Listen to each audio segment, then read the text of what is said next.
All right. Wow. Good evening, everyone. Oh, wait, I'm in a church and I get an answer. That's cool. That's really cool. I'm Terry Wilson, the president of the Avon Historical Society. I thank you for attending this evening's event for the Connecticut Freedom Trail dedication ceremony for a Civil War soldier from Avon. Because we are commemorating the military service of this soldier, I wish to begin by asking everyone who can to stand for the Pledge of Allegiance. The flag is back there. I pledge allegiance to the flag of the United States of America and to the republic for which it stands, one nation, under God, indivisible, with liberty and justice for all. Thank you. You can be seated.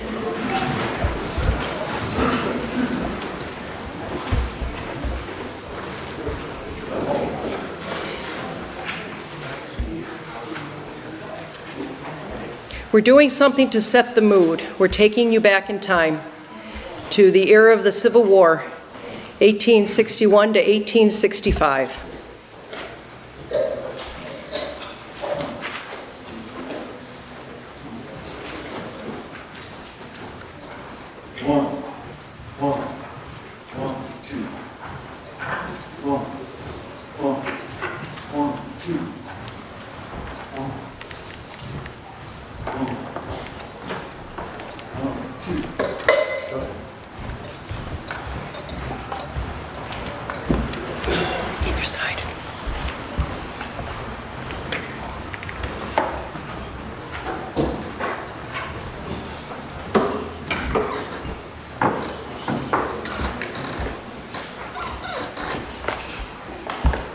Gentlemen, you're going to be seated?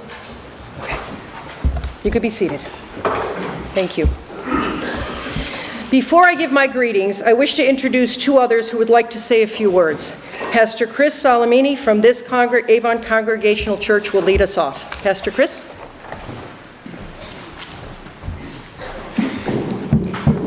Welcome, everybody. My name is Chris Salamini. I'm the pastor of this church. And what we say on Sunday is no matter who you are or where you are on your life's journey, you are welcome here. Luckily, I'm so glad to know that the pastors for generations have been saying those same things. And even Private Leverett Holden has hopefully heard those words.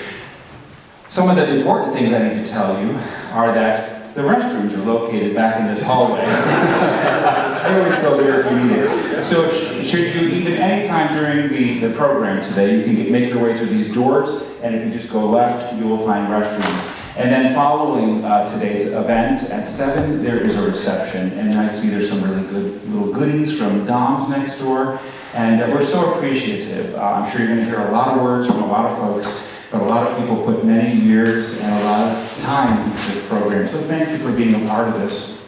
Charles Hawley, writer for Connecticut Explorer, writes, "For the first 2 bloody years of the American Civil War, men heavily debated the subject of allowing black people to enlist. Opponents argued that black people would not make good fighting men and that they lacked the military skills and fortitude to participate effectively in war. The argument, of course, ignored the fact that black people had fought in and made important contributions to every previous American war, most notably the Revolutionary War. In January 1863, President Lincoln signed the Emancipation Proclamation, a document that freed slaves in the border states and authorized the enlistment of black soldiers. Frederick Douglass addressed the 29th and the 30th Regiment of black soldiers, telling them in the words of his day, "You are pioneers of the liberty of your race, and not for yourselves alone are you marshaled. You are pioneers, on you depends the destiny of millions of the colored race in this country.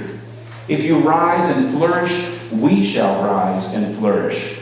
If you win freedom and citizenship, we shall share your freedom and citizenship." Words to live by then, and of course to live by today. Tonight you will learn about and we will honor one such noble hero, Private Leverett Holden, a resident of the town of Avon, and a man to whom we all owe a great deal of gratitude. And if you read this wonderful program, that has been put into your hands tonight when you're snoozing and thinking about what a wonderful evening this was, you too, hopefully, will call him Lev, as he was known by his friends. Terry? Thank you. Thank you, Pastor Chris. We're very pleased to have with us tonight Congresswoman Johanna Hayes from the 5th Congressional District of Connecticut, who would like to say some greetings as well. The floor is yours.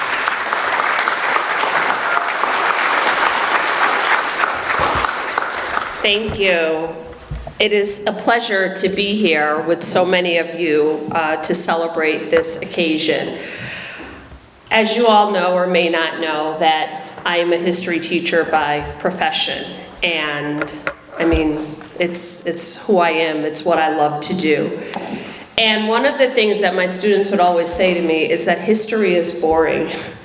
And my response, as every history teacher would respond, is history is only boring when it's dead. When it is alive, when it is engaging, when it is relevant, not only is it impactful, but it brings you back to life. And I think that is what we are seeing here today. When history is taught in a way that it presents, it's relatable to individuals. It comes to life and causes you to experience things differently, then I think we are all drawn in. And that's what happened for me as I was reading about this event. I started to research and I started to look up articles. I did not know when I was in the classroom that Frederick Douglass had actually come to Connecticut to speak to the soldiers. I wish I had seen those words, but it took me down a rabbit hole, and I think that's what this dedication of this site on the Connecticut Freedom Trail does for all of us. When it's a series of disconnected facts and dates, it can feel dry and uninteresting. But when it's presented as a living narrative, a story of a human experience, a means of connecting to the present, it makes you want to have a conversation with that historical figure. It makes you want to learn more. It makes you want to know more. And I think today this is, for me, I think even more impactful because it reminds me that you cannot bury history. No matter how long it stays dormant, no matter how long we don't know about it, at the point where we do, it forces us to re-engage and to ask questions. And when past events are meaningful and important and impactful, they cannot be erased or suppressed. And I think at this moment in our history where there are just extraordinary lengths to diminish the history and the contribution of not only African Americans, not only blacks, not only Native Americans, but all people who do not, who are not part of the majority, I think today's events and events like that are that much more meaningful, that much more impactful, that much more important, because it reminds us that we are responsible for history. We are responsible for making sure that it is not erased, that it is not diminished, but that it is full and complete and evolving, that it is living, and that it is there for our children to learn and to grow from. And I have to tell you, as the representative for this district, I am just so incredibly grateful for the people of this community who thought it not robbery to make sure that history is intact, that we seek out the truth, that we present it in its fullest context, and that we use that information to present a better world for our children, to create collective and communal spaces, and to educate ourselves not only on our past, but on what is possible in our future. So thank you to the Avon Historical Society, to the Avon Congregational Church, to the Free Public Library, to the Senior Center, and most importantly to the Connecticut Freedom Trail for your work on this very important project, which may seem small and insignificant, but as part of the greater mosaic and the landscape of our Connecticut history, and equally as important, our national and global history and the impacts and investments of all people from all communities. I just have to tell you, thank you for your work, and I don't even have the words to say how important it is, especially at this time and in this moment, because one of the things that I have learned throughout my time in history, in the Congress, is just having the information is not enough. Being good stewards of that information and using it to be better is what is required of us all. So thank you.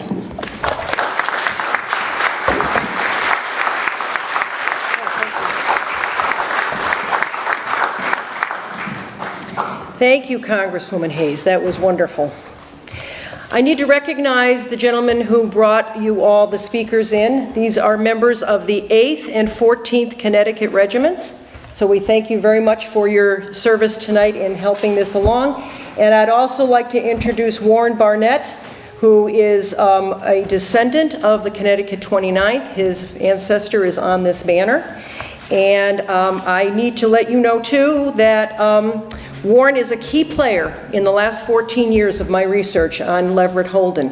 He has challenged me with really good questions. And so much so that in the last month, thanks to John Mills, who you'll hear from shortly, everything's been blown wide open. So the booklet you received tonight is probably book 1. There's going to probably be a book 2. And might dispel some of the things that are in book 1. We don't know, but that's how history goes. And just like Congresswoman Hayes just said, you know, it just keeps evolving and it keeps going. So we'll have to see how that goes. But thank you, Warren, for all the work you do. He's representing his ancestor, Sergeant Empson Brown, who served in the Connecticut 29th Company C from Suffield, even though he was from Springfield. But he enlisted in Suffield, so we get to keep him. And thank you. And Warren also brought with us the replica of the Connecticut 29th flag, which is behind you. So if everybody wants, if you want to swing around and take a look.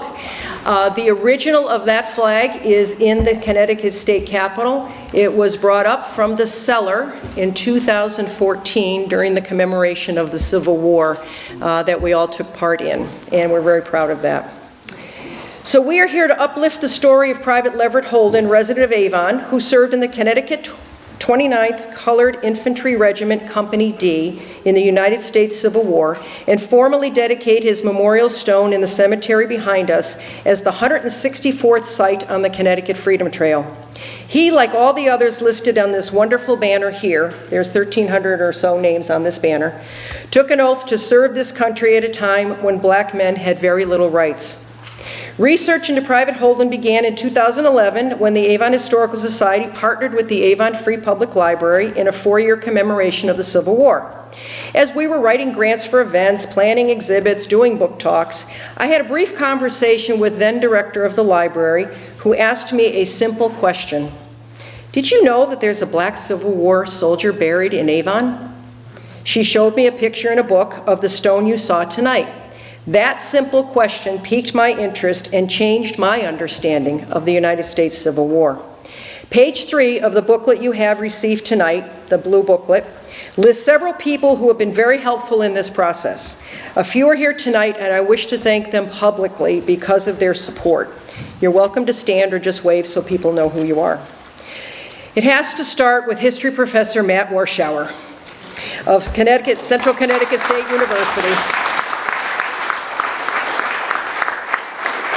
He was the co-chair of the 150th commemoration who challenged all of us across this state to dig deep and explore our local history of that time. And it worked. It was Matt's suggestion this past March, just a few months ago, that that booklet be written so as to give future generations a scholarly roadmap of how research is done as a community. Tina Panic in the back from the library, who was our partner in all things Civil War. From 2011 to 2015, she helped us plan the book talks, the exhibits, the events with period actors, and so much more. She supported and shared in all of this research as well. Is Kevin Johnson here? No, he's not here. Okay. He's from the Connecticut State Library, and some of you may know he portrays Private William Webb, a soldier of the Connecticut 29th. He was here in this building in 2013 doing just that. But he was instrumental just 3 months ago as an archivist at the Connecticut State Library in finding out how Private Holden's memorial stone came to be in this cemetery 135 years ago this week, which is great. So we thank him. The members of the East Avon Cemetery Association who are here tonight, Otto and Barbara Rupert, Janet Carville, Pastor Chris Salamini, and Kent May, they allowed me to write a grant on their behalf to have ground-penetrating radar done around Holden's stone to determine if he's buried there. Radaring showed that there is no burial there, so this stone is a memorial stone. And Pat Moran, where are you, Pat? Everybody knows Pat. There we go. A member of the Historical Society who I became friends with during the commemoration. She's the benefactor of the booklet you received tonight and the reception that we'll have afterwards, and many aspects of the new Avon History Museum that we're opening on July 4th. Thank you, Pat.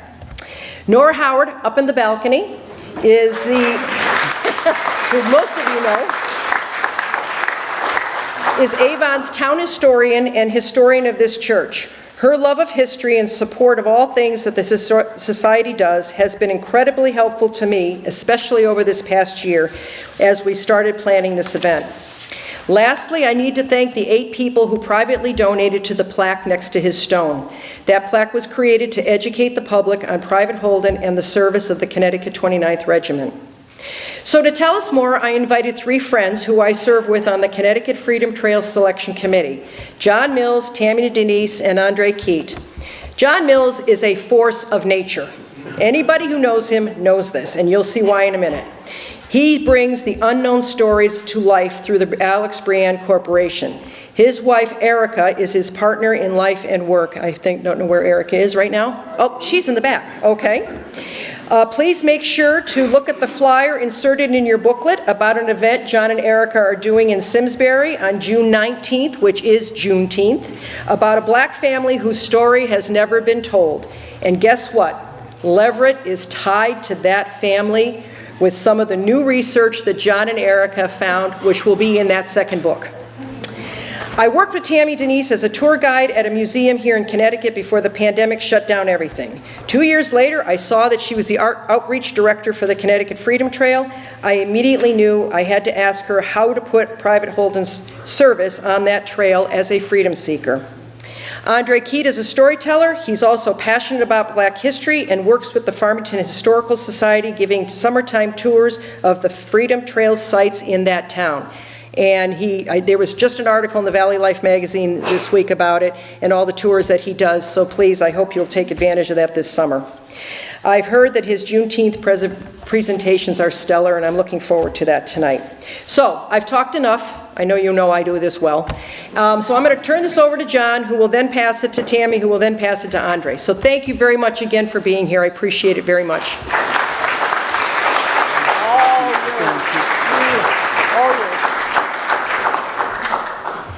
Thank you so much, Terry. I don't normally, no, this is good. I don't normally prepare remarks. I normally just kind of speak about these people from the heart, but there's just so much that I wanted to share, and I knew I wouldn't be able to remember and organize it appropriately, so I wrote my words down. My name is John Mills. I'm the president of the Alex Brienne Corporation. We're a Connecticut-based 501c3 nonprofit. Our work is to research the formerly enslaved, give their history back to their descendants. We do reverse genealogy. We start with somebody in the past that's been mentioned once, and then follow that to someone who's living today.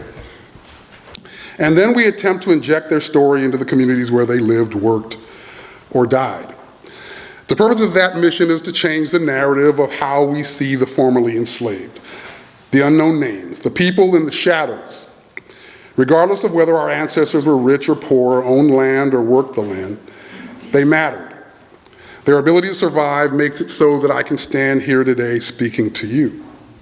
So I want them to be seen from a place of reverence. This is a perspective I came to some 30 years ago when I learned my third great-grandfather, William Cooper, fought in the Civil War, buried today under a parking lot in Baltimore. I also learned of my second great-grandfather, Ned Mills. Mills, being the last name of a former enslaver, was freed in Texas on Juneteenth. My family tie to enslavement, the Civil War, and me having the surname of my family's former enslaver aligns directly to this story today, the story of Leverett Holden.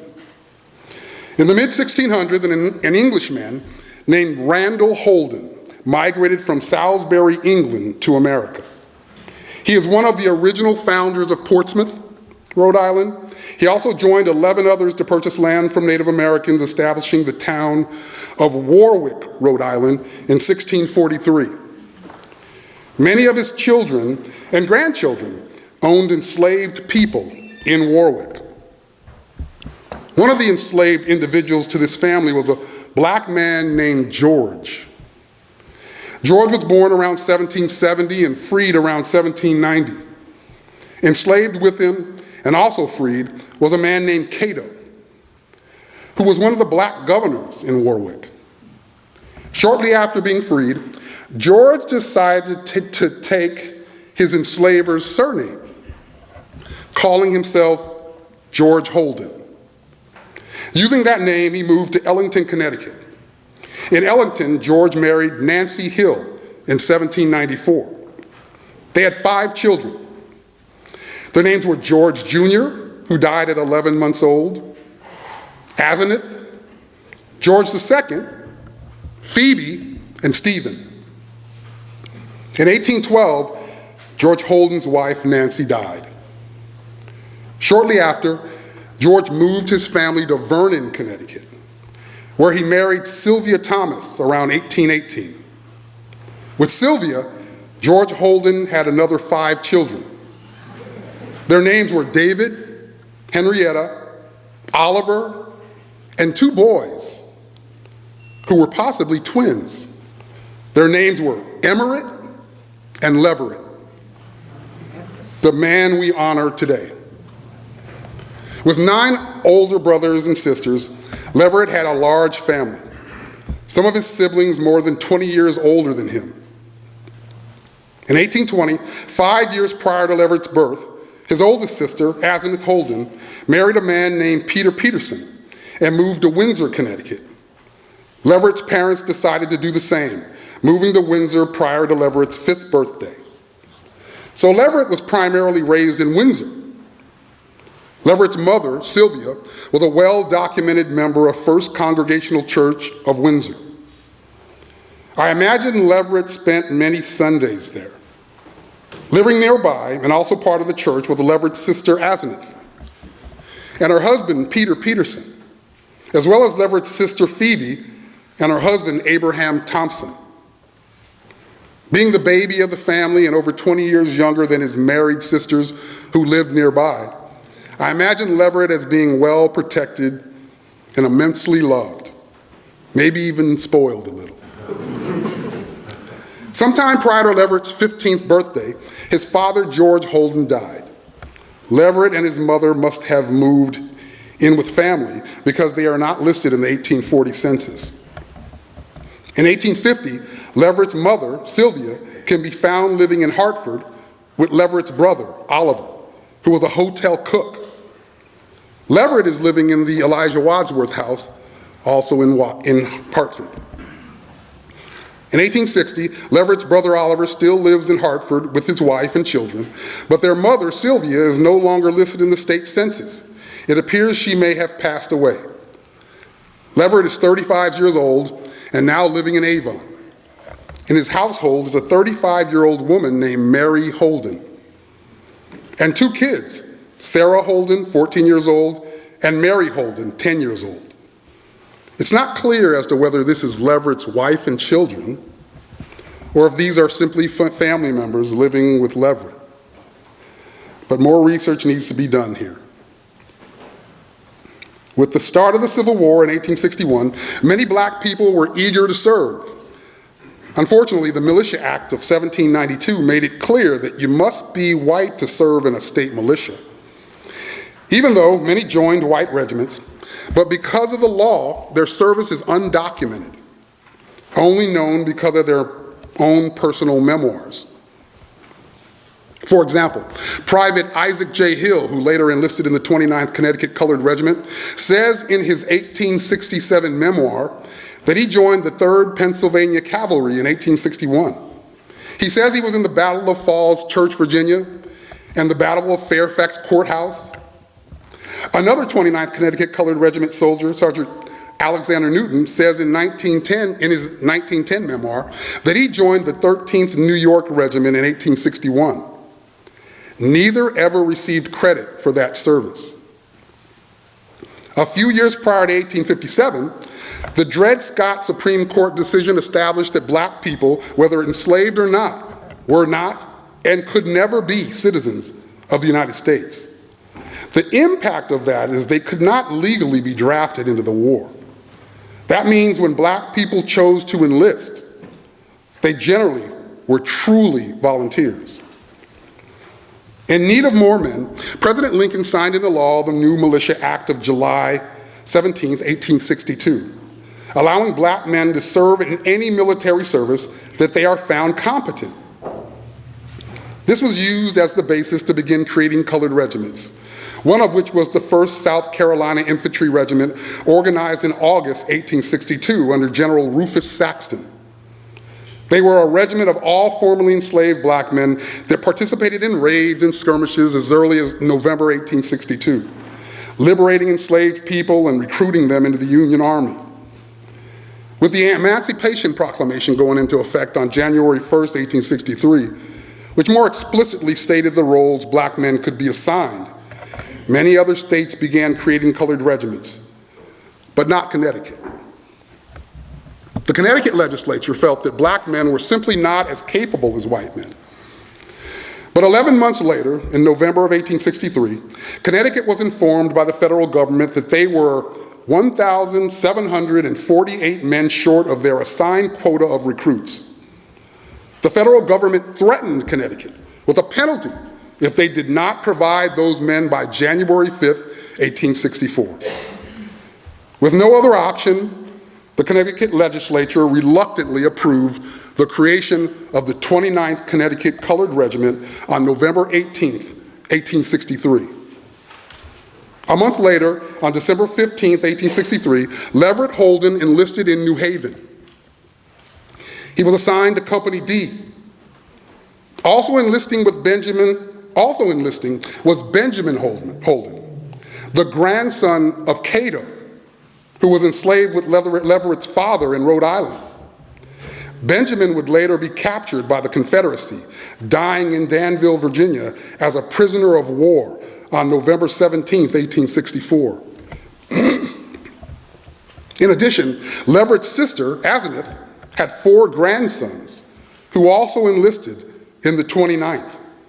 Their names are Alfred Percy, Sylvester Percy, Earl Percy, Charles Percy, and Wallace Sands. Alfred and Sylvester did not deploy with the regiment, but the other 3 all served together in Company C. These were Leverett's grandnephews. So once again, Leverett had family all around him. Leverett and his grandnephews shared in witnessing Frederick Douglass speak to the regiment in New Haven on January 29, 1864. They shared in refusing to recognize the flag on March 8, 1864, a protest by the men of the 29th due to not receiving their promised enlistment bonus. They shared in witnessing the racism shown them by the citizens of Annapolis, who refused to speak to them. Captain Charles Griswold of Company B wrote home about the treatment of black men in Annapolis. In his letter, he said, "There seems to be a prejudice here against colored troops." In Beaufort, South Carolina, Leverett and his grandnephews shared in learning that they would be receiving $7 per month, $6 less than white soldiers.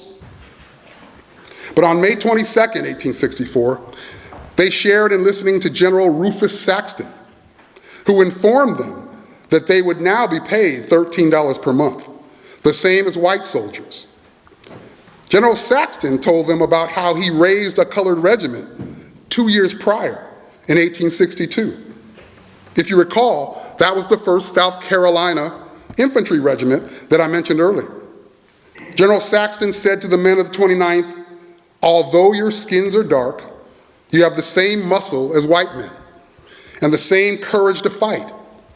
He went on to say, "If you ever want to make good soldiers, you must look a white man straight in the face and let him know that you are a man."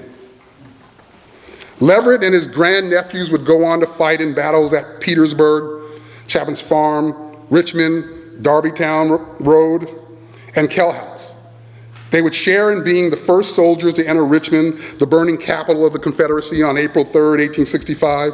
They also witnessed President Abraham Lincoln and his 12-year-old son, Tad, arrive the next day to tour the devastation and to tell the formerly enslaved that they were now free.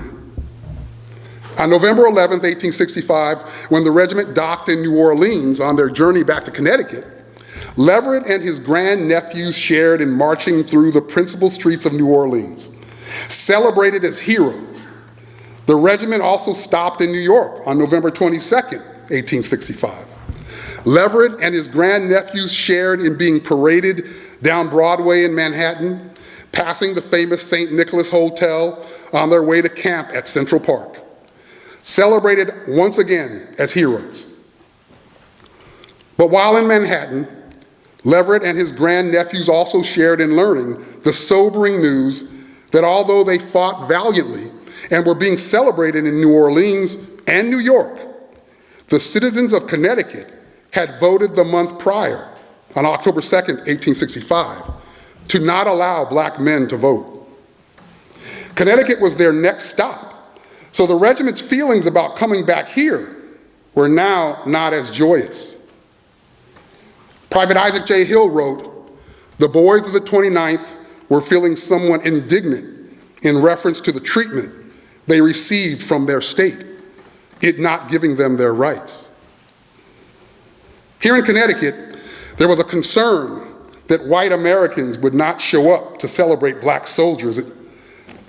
In an attempt to convince Connecticut citizens to show up, an article appeared in the Hartford Courant that read, "1,400 black soldiers who have gone forth to battle for many white men who have remained at home and abused them and their race. These in line ought to feel proud of their achievements, and loyal men and women will be proud of them. Give them a hearty welcome, filling the good old flag out, and let them feel that the people of Hartford appreciate patriotism in a black man as well as in a white." On arrival in Connecticut on November 24th, 1865, Leverett and his grandnephews shared in standing on Central Row, the street on the south side of the Connecticut Old State House, listening to Governor Buckingham celebrate their bravery while also apologizing to them for the state not giving them their right to vote. The governor said, "Although Connecticut now denies you privileges which it grants to others for no other apparent reason than because God has made you to differ in complexion, justice will not always stand far off. Be patient, be true to yourself." They also heard from Mayor Stillman, General Hawley, and the colonel of the 29th, Colonel William Worcester. Colonel Worcester said the men deserved more honor because when they entered the service, their pay was but $7 a month, and it was known that every black soldier captured by the rebels would suffer punishment by death. Leverett and his grandnephews knew that to be true, because as stated earlier, Benjamin Holden was captured and killed. At the conclusion of the speeches, the men were escorted by the Connecticut National Guard and a marching band paraded through the streets of Hartford. People cheered as they walked up Main to Pratt Street, turning on Trumbull and headed to Church Street, down Church to Ann, up Ann to North Main, down Main to Buckingham, up Buckingham to Washington, ending at a camp on Park Street.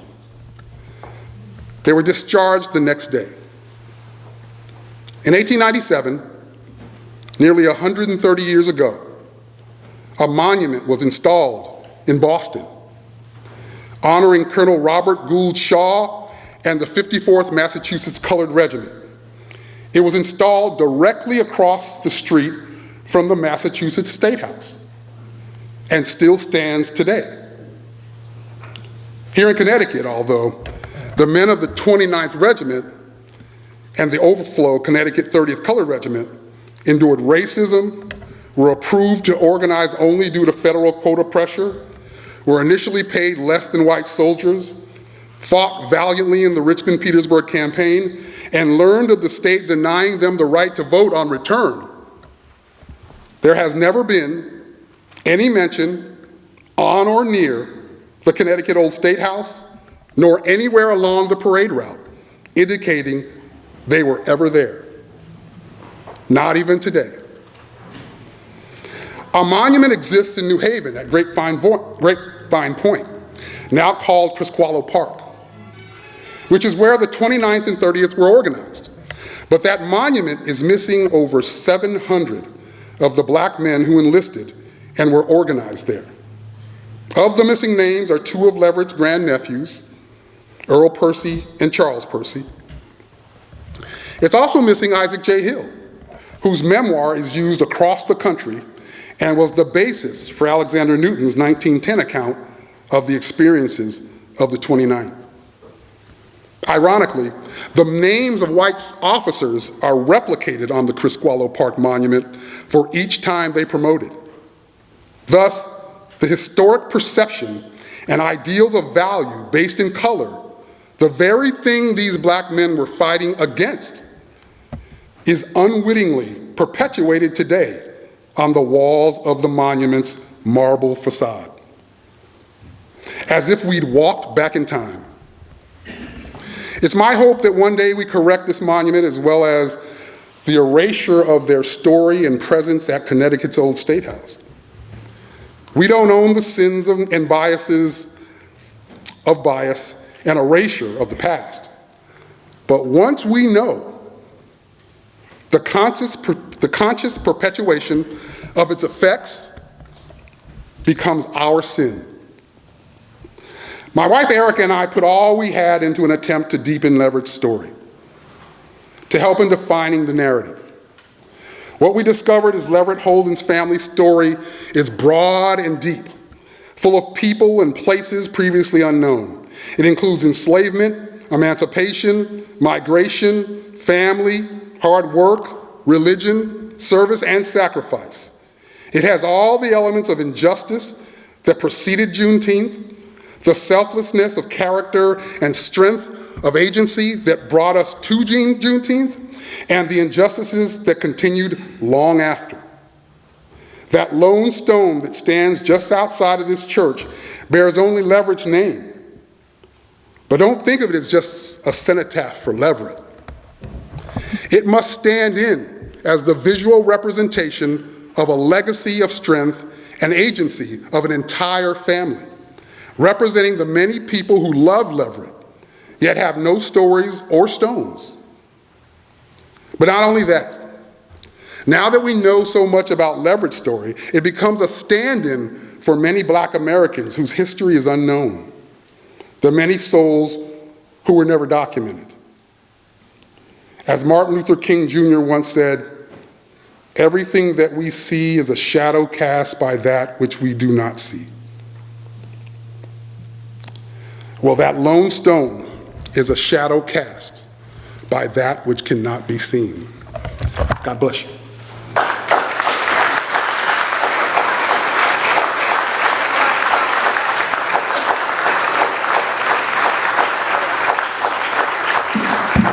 Okay, that deserves a big wow. Wow, thank you. You can see why there's a book 2 coming.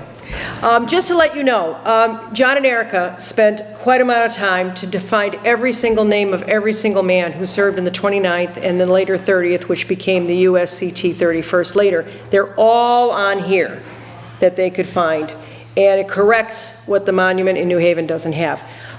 So when you get a chance, come up later and take a look at it, because from the back you don't really see the names, but up here you certainly will. And you can find Leverett on, I think he's the 4th column over. You can find Percy family. There's other families as well as Warren's ancestor Brown is there. So, okay, Tammy. Boy, that's something to follow. Good for you. Thank you. Right. Greetings, everyone. I am Tammy Denise, Outreach Director for the Connecticut Freedom Trail, and it is my job to go into the community to educate about the Freedom Trail. The Freedom Trail was established in August of 1995 by law, the General Assembly, to exist to tell the stories of Black narratives and the Black contributions to the making of Connecticut. In its almost 30-year history, I am the first Outreach Director, and so this has been an ongoing thing for me, and I appreciate all of you for being here this evening. The goal of the Connecticut Freedom Trail is to have a monument, something that symbolizes the story of all 169 what are they called? Towns, 169 towns or municipalities. That's the word I'm looking for. And it is because Black people were all over Connecticut. Today, in certain pockets, it seems to be unheard of or just hard to believe that they really were there. So that is the goal of the Connecticut Freedom Trail. Now, it was established in August of '95, opened the year later in September of 1996, and 65 towns with 30 monuments. Today, we are upwards to 180 within 70 towns. So you see, I still have work to do. And that's why I need the public's help to help me to get it established more. So if you know of any historical sites within your town or surrounding towns that you think should be on the Freedom Trail, please reach out so that I can go out and investigate. Now, this year will be the 30th anniversary of the Connecticut Freedom Trail being established. I love to brag that the Freedom Trail is the jewel of Connecticut. It's been hidden, so I'm working on shining more light on it. Boston has a 2.5-mile Freedom Trail. Connecticut's Freedom Trail is the entire state. No matter where you enter Connecticut, there is a site that's already established or will be established. And it is something to be proud of. It not only touches on local history or local neighborhoods, but it also goes to tourism, which can also help to bolster our local communities. Now, when Terry and I, we've known each other for a little while. We were guides at a local museum, and when she found out I was the outreach director, she was very supportive, and she told me the story of Private Leverett Holden. And so we worked together, and we got him onto the Freedom Trail. Now, to have him on the Freedom Trail is a jewel for Avon, but it's also a jewel for Connecticut as well as the nation, because again, he was a part of those who helped fight for the freedom for all. And so Avon should definitely be proud of this story, but it's nice to know that his story touches on different parts of Connecticut, thanks to the research of John and Erica Mills. So we are very thankful for that. Can we please give them a round of applause? To show our appreciation. So thank you so very much for that. So at this time, what I normally do is once I find a site and the site has been put onto the Freedom Trail, the brass plaque that you see out there is what goes to the organization or to the home, and they also get a flag. September is Connecticut Freedom Trail Month, where all of the sites will hang out their flags, so you should see a lot of yellow and black flags flying throughout Connecticut. Now, the 180 sites that we have, most of them are privately owned homes, but those homes once held abolitionists, people who were supportive of those Underground Railroad, civil rights, concepts of freedom, and there's one more. There's freedom seekers. There's four categories to qualify to be on the Freedom Trail. And so when you drive around Connecticut and you now see this yellow flag or that brass plaque, now you know that that's a site on the Connecticut Freedom Trail, and it has a story to tell. Now, most of them are homeowners, but we do have about 30 public sites. They are ancient burying grounds. They are museums. They are plaques along the road where you will see them, like with Private Leverett. So they are there, they exist, and we have to continue to bring those to the fore so that this jewel can shine, especially in today's climate of trying to erase important history. So as I close, because there's no way I can follow Mr. Mills, and I will not try, but I just wanted to make sure that everyone understood the the significance and the importance of the Connecticut Freedom Trail. Connecticut played a very big role, but the Black community played a very big, important role, and it's been hidden. So it's up to us, all of us who are interested in this history, who knows this history. Like I said, we would be committing the sin if we allow it to be buried again. So as I close, I would like to have Terry come up and present her with the Connecticut Freedom Trail flag for Private Holden's grace.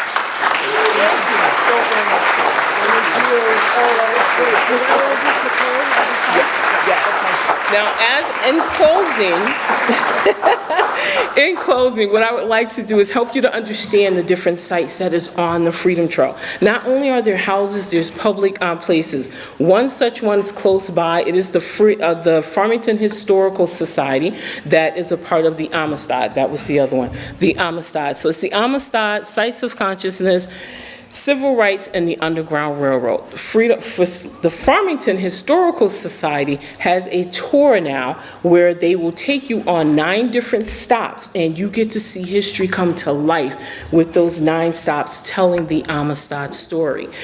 Andre, could you please stand? He is the tour guide, and you will also get to hear him do some Juneteenth stories. He is the creator of those programs. Thank you.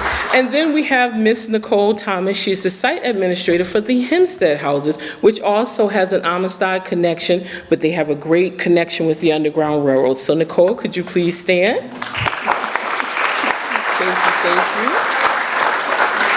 you. Tell them where Hempstead is located. The Hempstead Houses, thank you, is located in New London, Connecticut. So you see, we have different connections all over the state, and we also have our very first African American History Museum that is in Stratford, Connecticut. It is the Ruby and Calvin Fletcher African American History Museum, our very first one, and hopefully it will not be our last. So in closing, I thank each and every one of you for coming out this evening. Terry, thank you for allowing me to be a part of this because it was so important to the Freedom Trail. But thank y'all all so very much. And so now I will turn it over to Mr. Andre Kitt.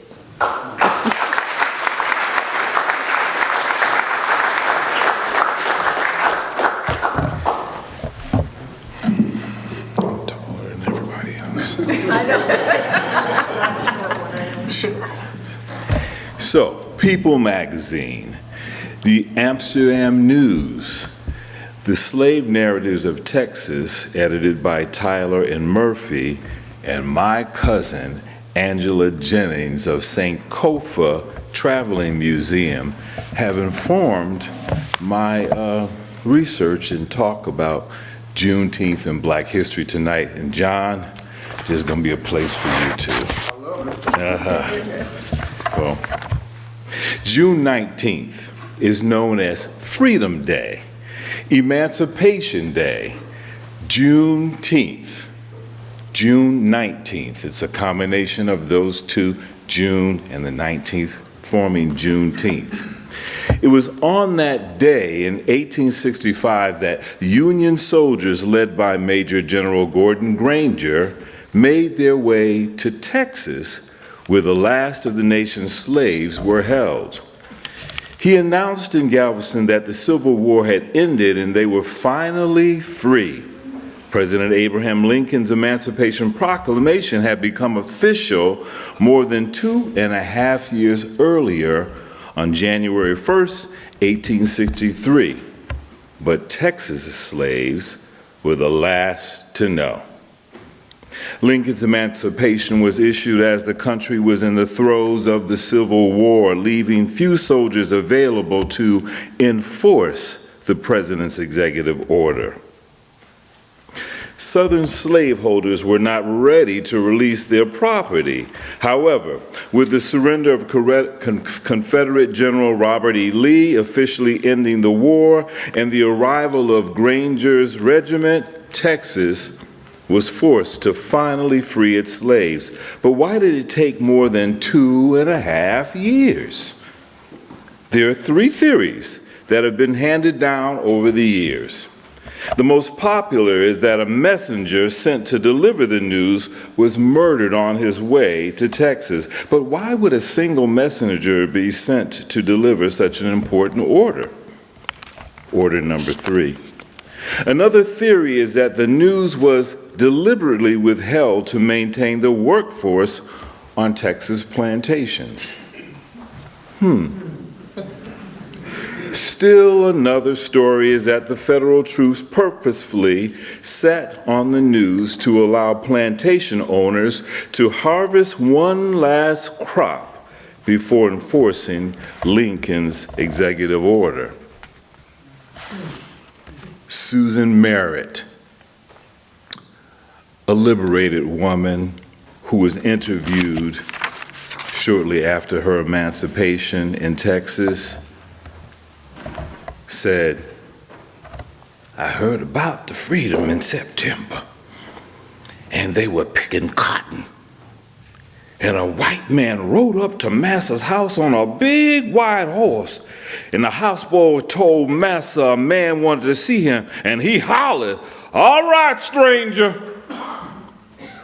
It was a government man, and he had a big book and a bunch of papers and said why Massa hadn't turned the niggers loose.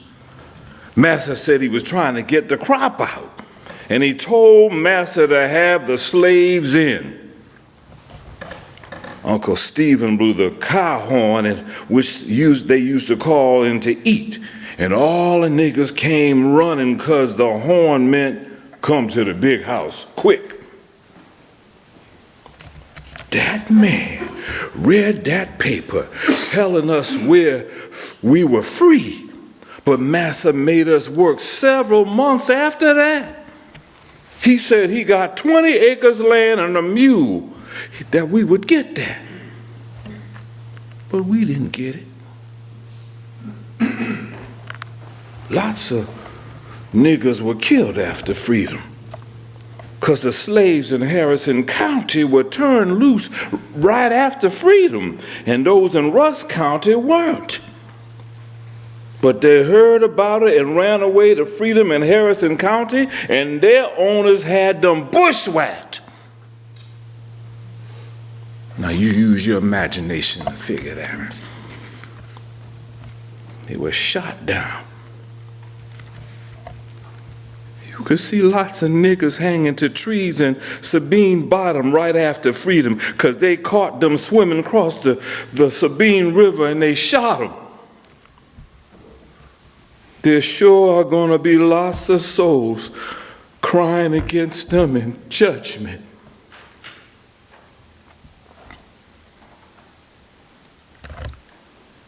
Now, General Granger read General Order Number 3. The people of Texas informed that in accordance with a proclamation from the Executive of the United States that all slaves are free. This involves an absolute equality of rights and rights of property between former masters and slaves, and the connection heretofore existing between them becomes that between employer and hired labor. The freedmen are advised to remain quietly at their present homes and work for wages. They are informed that they will not be allowed to collect at military posts, and that they will not be supported in idleness either there or elsewhere. Former slaves were overjoyed while their former masters were in shock. Even though they had nowhere to go, newly freed blacks quickly left the plantations. Many headed north to start new lives, while others headed to the neighboring states of Louisiana, Arkansas, and Oklahoma. Juneteenth marked the celebration of long-awaited freedom and would become one of our most joyous and important cultural events, with many elements of those early celebrations still a part of our modern-day festivities. Now, my cousin Angela tells me of Sankofa Traveling Museum that another thing that could have happened was a black regiment. And this is where you come in. You already brought me when you said Russ County. You got to help me. You got to help me sometime. A black regiment was on a boat going down south on the coast, and there was a storm. They didn't even mean to stop there. Got off the ship, and their major, their general, didn't even get off the ship. And it was the regiment that came, and they tacked the order onto the door of a local church, a black church. And it was the minister of that church that read the order to his congregants, and then the word spread. Now that's what I heard. We're going to talk about that. Getting the party started, because the main focus of Juneteenth celebration is on education and self-improvement, but what's a celebration without family, fun, and, yes, food? Everyone back then brought a dish to share, but you couldn't have a Juneteenth celebration without strawberry soda and a barbecue pit full of pork. Whew. Lamb and beef. You got invited to the barbecue. You got invited to the cookout. In Texas and some other southern states, the traditional drink on Juneteenth is the Big Red Soda. This variety of cream soda is a sweet, soft drink flavored with orange and lemon oils and vanilla. It is available in different flavors with or without caffeine and sugar for those who are watching that.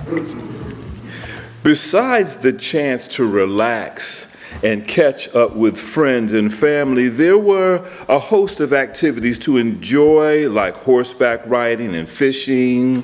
Juneteenth was also an occasion to dress up. During early celebrations, former slaves threw their ragged clothes into the creeks and rivers and wore new garments that had been taken from their former plantations. Juneteenth celebrations were usually held in rural areas or on church grounds.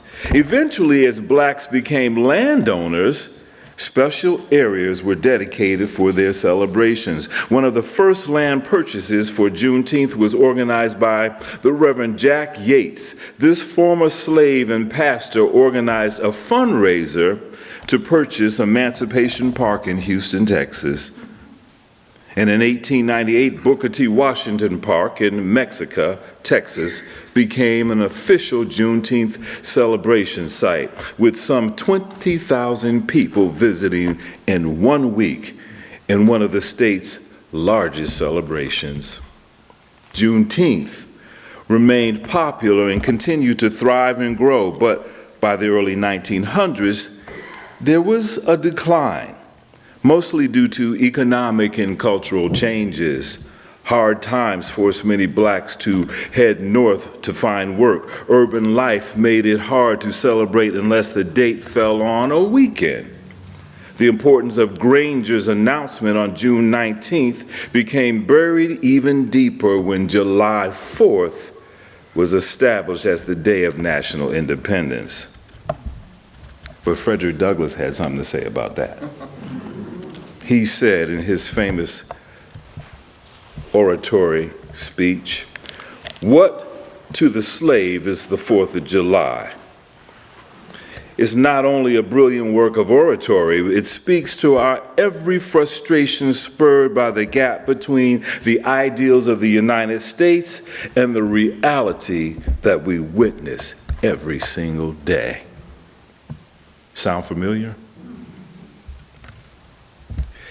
The Poor People's Campaign in Washington, D.C. in 1968 led to a renewed interest in Juneteenth. So most of us, we just call that the March on Washington. Many of those attended the historic march returned home eager to celebrate Black culture. Juneteenth celebrations began happening in places where they had never happened before. And today, Juneteenth is celebrated throughout the country as a full or partial state holiday, with local and national organizers picking up the mantle of promoting African American history and culture. Today, Juneteenth is a national holiday in the United States. Hallelujah.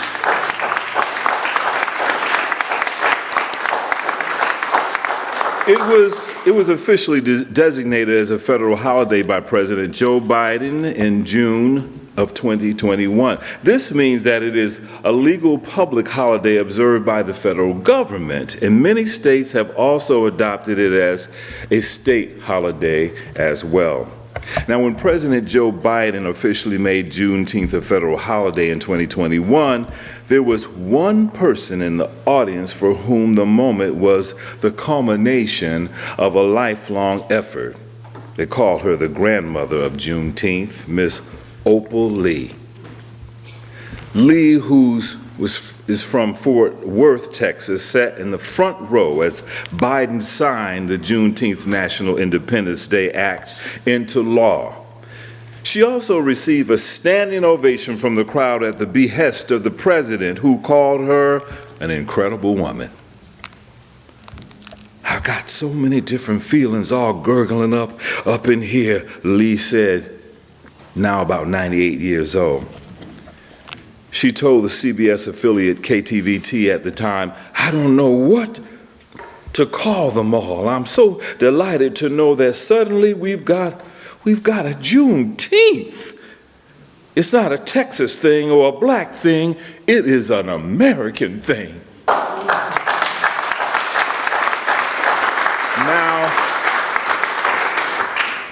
Now every state has at some point passed a resolution recognizing Juneteenth, at least as a day of observance, even those that do not count Juneteenth among their official public holidays.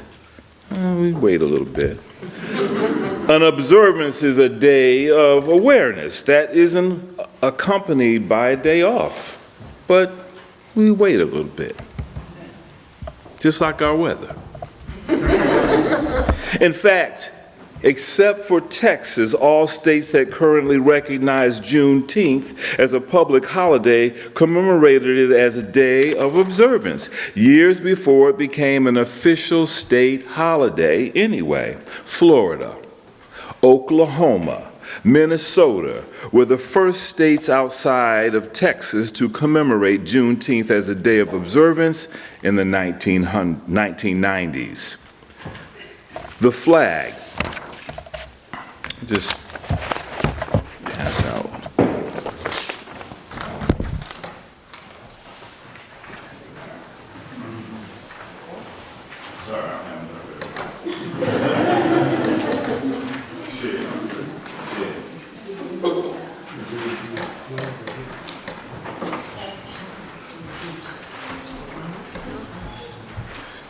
The flag uses the colors red, white, and blue of the American flag. Featured prominently in the center of the flag is a bursting star. Running through the center of the flag horizontally is an arc that is meant to symbolize the new horizon of opportunity for Black people. On June 19th, take a moment to remember our ancestors and the price they paid for the freedom we enjoy today. The freedom we're trying to instill, the freedom we're trying to hold on to. Remember our great history of culture, courage, and triumph. Juneteenth is a day to celebrate family, friends, culture, and yes, community.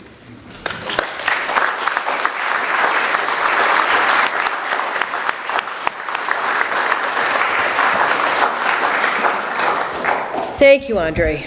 Wow, what an evening. So, in honor of Juneteenth, as I said, there's a flyer in your book of an event that's happening in Simsbury on June 19th. Now you know what it's all about. to raise up a family in Simsbury. Friends from the Simsbury Historical Society are here tonight. They are organizing it with John and with Erica. It's expected to be a very big event. I really encourage you to attend if you possibly can. It is a work day. It is 10 o'clock in the morning, but that's how sometimes these things go. So if not, John is really good at recording everything and posting all of his events on his website the next day. So I know tonight's is being recorded. It will be on his website tomorrow, the Alex Brion Corporation. And I neglected to name the person who started this journey for me. Ginny Vaselli, where are you? There she is. She's a former director of the Avon Library. She's the one that asked the question that led to us being here tonight. So I wanted to make sure that she was recognized. Thank you, Ginny. All right, you are all welcome to join us for a reception in Fellowship Hall. You can go through either of these doors. It takes you down the hallway to it.